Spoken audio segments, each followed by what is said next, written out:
So we're progressing in our discussion of logs by talking about how you solve different kinds of log equations. This is going to be lesson 5-8, so the next one in our sequence here.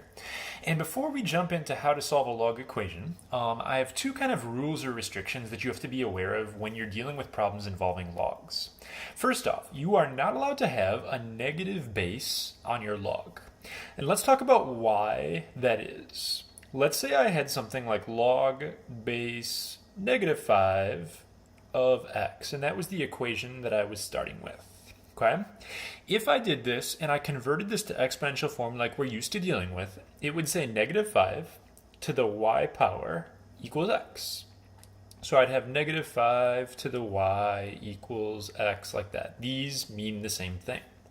But we talked about, back when we did exponentials, we don't like to make our base negative here either. The reason for that, if I do an even power, like let's say I do -5 to the second power, that gets me a positive answer. If I do -5 to an odd power, then I get a negative answer. And if I do -5 to like a decimal or a fraction power, sometimes you can't even do it at all, and sometimes you can. So basically, it's just one big mess when you have a negative number with an exponent on it. So negative numbers for the base, whether it's an exponential form or log form, is like outlawed. We don't like to have negatives for our base. So that's our first rule. The second rule is that you can't take the log of a negative number. So what does that mean? Let's talk about doing log base, 8 of a -64. If I was going to evaluate this guy, I would do my thing that I had talked about with you guys before. This would say 8 to the x power equals a -64. Well, we've already locked in this number is positive. If you would do a positive number and you give it an exponent, you will not ever get a negative answer. So this doesn't make sense either. So we have to be on the lookout. Negatives on the inside of the log are not allowed in the problem. So with those two rules in mind, we're going to go ahead and for this video, let's learn how to solve 3 different log equations. I've kind of done this with you guys a little bit, even though I hadn't officially taught it to you yet. On this first problem here, the first thing I'm going to do if I don't see a base on my log, we know that means base 10. So I'm going to have, if I convert this to good old exponential form, that's what you do to solve one of these. I'm going to do this 10 to the second power equals my inside. So I'll have 10 to the second equals 2x plus 10, and then it's just easy math to solve and to get x. If you solve this, you're going to get x equals 45.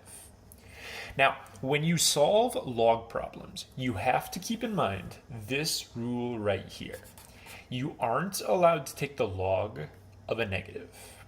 So if the inside of my log ends up being negative, it's an extraneous solution that you have to reject, kind of like we would do with square roots and fourth roots and stuff like that.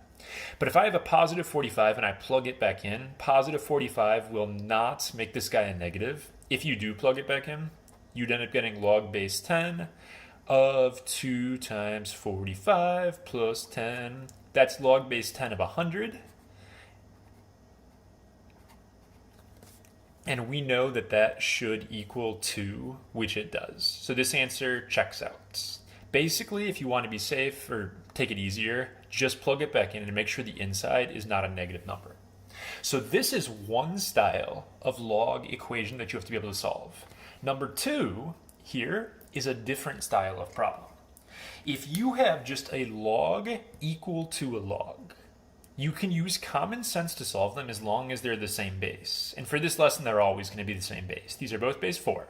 All you're going to do is use common sense. If the logs are equal, you must be taking the log of the same thing. So you just set your 2 insides equal to each other, and then it's nice and easy to solve. You just do regular math. If you solve this, you're going to get x equals -6. But if I have this answer of -6 and I plug it back in, I will end up getting a negative, same negative on both sides of the problem. It's going to be a -11. You cannot have a negative number inside of a log. That means that this answer right here doesn't actually work. It's an extraneous answer. We talked about that last chapter. And that means since my answer was extraneous, I don't have any solutions. This is a no solution problem. So on this kind of a problem, you equal your insides, just plug your answer back in to see if it works. All right, third and final problem for this video. And this is one that is probably going to be a little more confusing for you guys, just telling you that in advance. So if this one is kind of tricky, just look at it, maybe watch me explain it again. And if it's still not all the way there, it's okay. Just, you can email me or just maybe on the homework it'll make sense. Don't stress yourself out over it. On this problem here, if I didn't have this 2, I could maybe do something where I equaled the insides. But as soon as you see a number right here, you cannot just set these equal to each other or anything like that. What you have to do is get your logs to the same side of the problem. So I have to move my log base 6 of x and subtract it over to the other side. Okay, so I have to get this out so my logs are on the same side. Then what I'm going to have to do is I'm going to have to combine these two things. And there's 2 ways you can do that right here. I think I'm going to do it the property way. So anyway, I'll just show you what that means.